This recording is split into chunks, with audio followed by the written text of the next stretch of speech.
Bonjour et bienvenue dans cette nouvelle exploration au cœur de nos sources. Aujourd'hui, notre analyse s'aventure sur un terrain absolument captivant. C'est une véritable zone frontière en fait. Bonjour. Oui, une zone frontière, c'est le mot juste. Ouais, carrément. La mission de notre analyse d'aujourd'hui, c'est vraiment de comprendre la mécanique fondamentale du jeu, de disséquer cette activité pour découvrir ce qui relie, disons, un groupe de chiots qui chahutent dans l'herbe et des humains hyper concentrés lors d'une compétition de jeux vidéo en ligne. C'est un grand écart. Ben oui, on cherche à trouver ce fameux code source commun, quoi, cette matrice universelle. Et c'est une démarche analytique qui mérite vraiment qu'on s'y attarde. Parce que le cadre posé par l'auteur croise les mondes de la biologie comportementale et des sciences humaines. Ce qui n'est pas si fréquent. Non, en fait, très souvent, la recherche classique cherche plutôt à isoler ce qui fait la spécificité de l'être humain, ce qui nous sépare irrémédiablement des autres animaux. Ouais, on aime bien se sentir unique. Exactement. Mais l'approche d'Alvarez prend le contre-pied total de cette tradition. L'idée, c'est pas de lister nos différences, c'est d'utiliser une méthode hypothético-déductive. D'accord? Au lieu de partir de simples observations pour en tirer des règles isolées, le document pose d'abord une théorie forte. Il existerait une structure ludique commune. Une base partagée par tous. Voilà. Et ensuite, l'auteur vérifie si cette théorie tient la route en observant si des transpositions directes peuvent être opérées entre l'animal et l'humain. Dans la façon dont ils jouent. Exactement. Dans leur manière respective de jouer. Bon, décortiquons un peu tout ça. Pour prouver cette théorie, le document commence par structurer la façon dont la capacité à jouer émerge chez un individu. Oui, il y a une vraie chronologie. L'auteur s'appuie sur les travaux de deux figures majeures, le célèbre psychologue Jean Piaget et le chercheur Claude Banche. Des références incontournables. Absolument. Et ils définissent trois grands stades de développement du jeu. Des stades qui suivent une logique de maturation, biologique et cognitive. C'est une évolution progressive. Prenons le tout premier stade qui couvre la période de 0 à 2 ans environ. Le document qualifie cette phase de stade immature. Ouais, immature dans le sens de développement, bien sûr. Qu'est-ce qui caractérise concrètement cette première étape de la vie ludique? Alors, ce premier stade, c'est celui des jeux qu'on appelle sensorimoteurs, ou, pour utiliser le terme technique mentionné dans le texte, léopadie. Léopadie, d'accord. À ce moment précis du développement, l'activité ludique est fondamentalement autocentrée. Centré sur soi-même. C'est ça. Cela signifie que l'attention du sujet, que ce soit un nourrisson humain ou un très jeune animal, est exclusivement focalisée sur son propre corps et ses propres sensations immédiates. Donc, il n'y a pas d'interaction avec les autres. Pas vraiment, c'est une exploration purement physique. Le sujet attrape, mordit, agite ses membres. C'est la découverte de la machine. Voilà. Ce qui dicte cette manière d'agir, ce ne sont pas encore des réflexions complexes, ce sont des schèmes moteurs totalement innés. On en est dans le réflexe pur. On baigne ici dans le domaine exclusif de la génétique.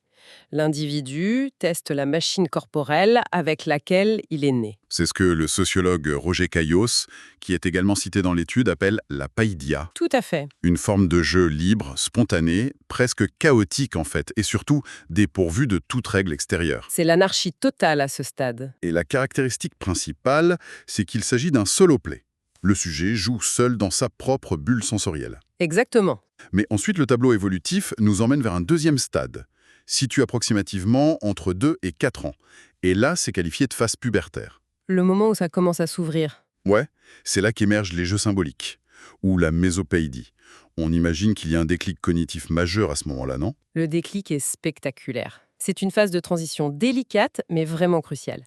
La conscience commence à s'étendre au-delà des limites du propre corps de l'individu. Vers l'extérieur. Voilà. L'environnement immédiat devient un terrain d'expérimentation. D'accord. Et bien que l'on reste dans une dynamique encore très individuelle, le symbolisme fait son entrée. Concrètement, le sujet devient capable de détourner la fonction première d'un objet. Ah oui, comme quand un enfant joue avec n'importe quoi. C'est exactement ça. Un simple bout de bois n'est plus seulement un morceau de branche à mâchouiller. Il devient une épée, une baguette magique ou un os imaginaire pour un chiot. Le cerveau commence à attribuer des significations nouvelles et arbitraires à ce qui l'entoure, en fait. L'imagination prend le relais. Ce qui nous amène, tout naturellement, au troisième et dernier stade décrit par Bench et Piaget. Le stade ultime. À partir de 5 ou 6 ans, on entre dans le stade qualifié d'adulte. C'est la bascule vers les jeux avec règles, ce que le document nomme la néopéie. La néopédie, oui. Et c'est ici que la véritable complexité sociale entre en scène. Ce qui est fascinant ici, c'est l'inversion complète du paradigme ludique. C'est-à-dire? Nous quittons définitivement l'anarchie créative, de la païdia dont on parlait, pour entrer dans le domaine du ludus, c'est-à-dire le jeu structuré, encadré, organisé. Fini le chaos. Fini. Le solo play s'efface au profit du social play, le jeu social. La focalisation de l'individu subit une mutation, elle devient allocentrée. Allocentré, donc tourné vers l'autre. Exactement. L'attention n'est plus dirigée vers soi-même ou vers un objet symbolique isolé, mais vers l'autre, avec un grand A, vers les partenaires de jeu, vers le groupe social et vers l'environnement partagé. Il y a une vraie prise de conscience du groupe. Pour que le jeu existe à ce stade, il faut intégrer l'existence et les réactions des autres participants. Et la source insiste lourdement sur un changement fondamental concernant le moteur des actions du joueur. Au premier stade, tout était dicté par l'instinct génétique, on l'a dit. Oui, la biologie pure. Mais à ce troisième stade, on fait un bond en avant vertigineux vers quelque chose d'infiniment plus adaptable. Le grand saut conceptuel s'opère vers l'épigénétique. L'épigénétique. Oui. Les comportements mobilisés, ces fameux schèmes, cessent d'être de simples réflexes inscrits dans le code génétique. Ils s'imprègnent désormais du registre expérientiel. De l'expérience vécue, donc. Absolument. Le joueur, qu'il soit humain ou animal, va puiser dans la banque de données de ses propres expériences passées. Ses mémoires, en gros. Ses traumatismes, ses succès, ses apprentissages. Tout ça pour nourrir son comportement dans le jeu. Ce n'est plus la nature brute qui parle, c'est l'histoire singulière de l'individu. C'est un apprentissage continu. C'est une mécanique d'adaptation vitale. En intégrant l'acquis, le jeu devient un simulateur sophistiqué, permettant de se préparer aux situations imprévisibles de la vie réelle. C'est là que ça devient vraiment intéressant. Parce que pour s'engager dans ce simulateur sophistiqué, il faut avoir conscience que l'on est en train de simuler. C'est le cœur du problème. Il faut savoir qu'on joue. L'article introduit une notion primordiale, l'attitude ludique. Très important. Le paradoxe central du jeu, c'est qu'il repose sur le détournement d'actions qui, dans la vie courante, sont extrêmement sérieuses. Vital même. Vital, oui. Pour jouer un animal ou un humain, va utiliser des séquences de mouvements bien réelles, qui sont prévues pour chasser, pour fuir un prédateur, pour se battre ou pour s'accoupler. On mime la réalité. Mais l'astuce fondamentale réside dans l'inachèvement volontaire de ces actions. Le concept du pour-de-faux trouve ici son explication scientifique parfaite. Comment ça se traduit en concret? Prenons une situation observable dans la nature, comme une bagarre entre deux jeunes canidés. Deux chiots qui jouent. Voilà. L'assaut va être initié avec une intensité physique impressionnante. Ils vont mobiliser les véritables schèmes moteurs de l'agression mortelle. La mâchoire s'ouvre, les crocs cherchent le cou de l'adversaire. Ça a l'air violent vu d'extérieur. Ça l'est presque. Mais au dernier dixième de seconde, la morsure est retenue. La pression de la mâchoire est calculée pour ne pas percer la peau. Il freine au dernier moment. C'est précisément cette retenue, cette dimension inachevée, qui trace la ligne de démarcation absolue entre un conflit pour la survie et une simple séquence ludique. Mais une question se pose alors. Si un loup bondit sur un autre loup, en utilisant exactement la même posture, la même vitesse et la même agressivité apparente que lors d'un combat mortel, Comment l'autre le sait? voilà. Comment le second loup peut-il deviner qu'il s'agit d'une simulation? Il n'y a pas de mots pour prévenir de la supercherie. C'est très risqué. Si la communication échoue, la situation peut dégénérer en un bain de sang instantané. C'est toute l'importance de ce que le document appelle le play facing. Le play-facing.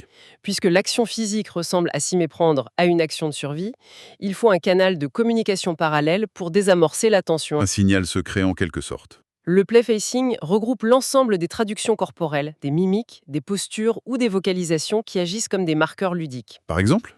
Chez le chien, cela peut être cette posture caractéristique où l'avant du corps est plaqué au sol, tandis que l'arrière-train reste levé. Ah oui, on voit souvent ça au parc. C'est un message très clair envoyé avant ou pendant l'action, qui signifie littéralement « ne prends pas ce qui va suivre au sérieux ». La réalité est suspendue, nous sommes dans l'espace du jeu. Si l'on transpose cela à l'univers des jeux vidéo, comme le suggère le titre de l'étude, on retrouve exactement ce besoin de signalement non-verbal. Tout à fait. Dans un jeu multijoueur, où les avatars sont lourdement armés et conçus pour le combat, comment signaler une intention pacifique ou ludique à un adversaire inconnu? Les joueurs doivent s'adapter. Les joueurs inventent leur propre playfacing. Ils vont faire s'accroupir et se relever leur personnage très rapidement ou sauter sur place de manière répétée. C'est un code universel chez les gamers. C'est un détournement des mécaniques du jeu pour envoyer le message « je pourrais tirer, mais je choisis de ne pas le faire. Interagissons autrement. C'est fascinant de voir ce parallèle. Et l'article d'Alvarez ajoute une deuxième composante essentielle pour que la partie continue sans drame, le self-handicapping. Oui, parce que le signalement par le playfacing ne suffit pas à lui seul. Une fois que c'est parti, Une fois le jeu lancé, il faut le maintenir dans des limites acceptables. Le self-handicapping ou l'autorégulation, c'est une forme d'empathie motrice et cognitive. on se limite soi-même. Le sujet plus fort, plus grand ou plus expérimenté va consciemment brider ses propres capacités. Pour ne pas écraser l'autre. Un grand chien va se laisser tomber sur le dos, s'exposant volontairement face à un chiot pour rééquilibrer les forces et maintenir l'intérêt de l'interaction. Il fait exprès de perdre un peu l'avantage. Sans cette régulation continue, le joueur le plus faible se sentirait menacé ou dépassé, et le jeu cesserait immédiatement. Cette mécanique minutieuse nous mène directement au cœur battant du document source. La modélisation sous forme de matrice. Les fameuses matrices. Julien Alvarez propose plusieurs figures descriptives pour décortiquer le cycle de vie d'un jeu. Et à la lecture, l'analogie avec l'informatique saute aux yeux. C'est très structuré. Ces matrices ressemblent à s'y méprendre à l'organigramme d'un algorithme, avec des conditions de départ, des boucles de validation et des critères d'arrêt. Un vrai programme. Tout système algorithmique a besoin d'un déclencheur. Et ici, le point de départ est défini comme une stimulation interne ou externe. Sans stimulation, le système reste en veille. C'est logique. Cette stimulation peut être endogène, comme un surplus d'énergie à dépenser, Le besoin de se défouler. ou exogène, comme la vue d'un objet intrigant ou l'approche d'un partenaire. D'accord. Mais le génie de cette modélisation matricielle réside dans la définition des conditions de survie de la boucle algorithmique. Le déclencheur ne fait pas tout. Non, le déclencheur ne suffit pas. L'auteur détaille une trinité fondamentale. 3 conditions qui doivent obligatoirement s'additionner pour que le jeu s'active. Le sujet doit vouloir faire, pouvoir faire et savoir faire. Décryptons cette trinité. Le vouloir faire semble évident, c'est la motivation pure. L'envie de jouer. Le pouvoir faire renvoie à l'état physique ou mental. Si un individu est blessé, épuisé ou malade, l'algorithme bloque à cette étape. Exactement. Enfin, le savoir-faire implique de maîtriser les codes, de comprendre le fonctionnement de l'objet ou de l'interaction. Il faut connaître les règles de base. Prenons le cas le plus complexe abordé par le document. La matrice numéro 3. Elle décrit les jeux avec règles impliquant plusieurs participants. Si l'on déroule la boucle étape par étape, on observe la naissance et le maintien d'une société miniature. Suivons le flux de cette 3e matrice. Le sujet A reçoit une stimulation. Ok, Il a la volonté, la capacité et le savoir nécessaires. Il adopte l'attitude ludique adéquate, émet ses signaux de playfacing et lance une sollicitation vers le sujet B. il invite l'autre à jouer. La dimension critique de l'allocentrisme entre en jeu ici. L'algorithme social exige une réponse. Il faut que le sujet B réagisse. Le sujet B est alors soumis à la même évaluation interne. Veut-il, peut-il et sait-il jouer à cet instant précis ? La réciprocité est la clé de voûte de l'édifice. Sans accord des deux côtés, ça ne marche pas. Si le sujet B valide ces 3 conditions et renvoie un signal positif, une boucle de rétroaction s'établit. Les 2 sujets entrent dans une réalité partagée, maintenue artificiellement par leur autorégulation mutuelle et le respect d'un cadre commun. Ce cadre commun est d'ailleurs abordé sous un angle très intéressant. Les règles, dans ce contexte biologique et social, sont comparées à des rites. Des rituels, oui. Mais ce ne sont pas des lois gravées dans le marbre de manière rigide. Le document souligne une flexibilité remarquable. L'innovation fait partie intégrante du maintien du jeu. C'est ce qui le garde vivant. Si la boucle algorithmique commence à tourner à vide, si l'ennui s'installe, les joueurs ont la capacité de modifier le rite en cours de route. On rajoute une contrainte, on change l'objectif. On invente une nouvelle règle. Cette liberté d'innovation permet de relancer la stimulation et d'éviter que le système ne s'arrête. Si l'on relie ça à une vision plus globale, cette liberté constante de réajustement met en lumière une vérité incontournable. Laquelle ? Le jeu est une structure d'une fragilité extrême. C'est un équilibre dynamique qui menace de s'effondrer à chaque seconde. C'est sur le fil du rasoir. Contrairement à une situation de fuite face à un prédateur, où l'instinct de survie verrouille le comportement jusqu'à la résolution de la crise. Là, on n'a pas le choix. Exactement. Mais le contrat ludique, lui, est révocable à tout instant. L'auteur insiste sur le fait que dès qu'une seule des variables de la trinité défaille chez l'un des participants, L'un des piliers s'effondre. voilà, que la fatigue annule le pouvoir-faire ou que la frustration détruise le vouloir-faire, la boucle algorithmique se brise. L'attitude ludique s'évanouit sans prévis. Et cette rupture, cet arrêt brutal du programme ne se fait pas non plus dans le vide communicationnel. Tout comme il fallait des signaux pour entrer dans la matrice du jeu, il faut des balises claires pour indiquer qu'on en sort. Les signaux de fond. Le document introduit le pendant du play facing. Ce sont les play breakdown markers, les marqueurs de rupture du jeu. Très juste. C'est la notification officielle que la parenthèse simulée vient de se refermer et que les lois implacables du monde réel reprennent leurs droits. La présence de ces marqueurs de rupture souligne l'incroyable sophistication de l'intelligence sociale partagée entre les espèces. Il faut être très clair. Mettre fin à une interaction physique intense sans provoquer de malentendus exige une communication chirurgicale. Un animal peut soudainement détourner le regard, secouer violemment son pelage, Ou gémir. émettre un jappement sec de douleur, oui, ou simplement tourner le dos et s'éloigner d'un pas raide. Pour dire c'est fini, on arrête. Dans l'univers des jeux vidéo, on retrouve des équivalents parfaits. Un joueur peut taper un message laconique de fin de partie dans la messagerie, poser brusquement sa manette. Ou le classique rage quit. Dans les cas de rupture plus émotionnelle, se déconnecter abruptement, le fameux rage quit, oui. Dans tous les cas, le message envoyé par le marqueur de rupture est identique. L'autorégulation n'est plus garantie, l'action à venir ne sera plus pour de faux. Le pacte est rompu. Il est impératif que l'ancien partenaire de jeu comprenne et respecte immédiatement ce signal, Sinon ça devient dangereux. pour éviter que la persistance d'une sollicitation ludique ne soit soudainement perçue comme une véritable agression. Alors qu'est-ce que tout cela signifie ? Au terme de cette analyse minutieuse des travaux de Julian Alvarez, la perception même de ce qu'est un divertissement s'en trouve bouleversée. Complètement changé, oui. Le jeu apparaît à des années-lumière d'être un simple exutoire chaotique ou un passe-temps dénué de sens. C'est une architecture comportementale vertigineuse de précision. C'est de la haute ingénierie sociale. On observe une évolution qui s'arrache à la génétique pure et aux schèmes autocentrés du stade sensoriomoteur pour s'élever vers des constructions sociales allocentrées. Régie par les expériences passées et l'épigénétique. C'est un système qui ne tient que par des piliers cognitifs extrêmement exigeants. L'empathie, l'autorégulation constante et une communication permanente encadrée par des signaux d'entrée et de sortie sans ambiguïté. Sans ça, tout s'écroule. Mais la révélation la plus percutante de ce document, c'est l'universalité de cette matrice. Elle transcende la frontière entre les espèces. Intégrer cette grille de lecture transforme radicalement la manière d'observer le monde environnant. Pour quiconque nous écoute, la prochaine promenade va être différente. Que le regard se pose sur une volière dans un parc animalier, sur le tumulte d'une cour de récréation ou sur les stratégies d'une équipe en pleine finale d'un tournoi d'e-sport, on décrypte désormais les mêmes lignes de code.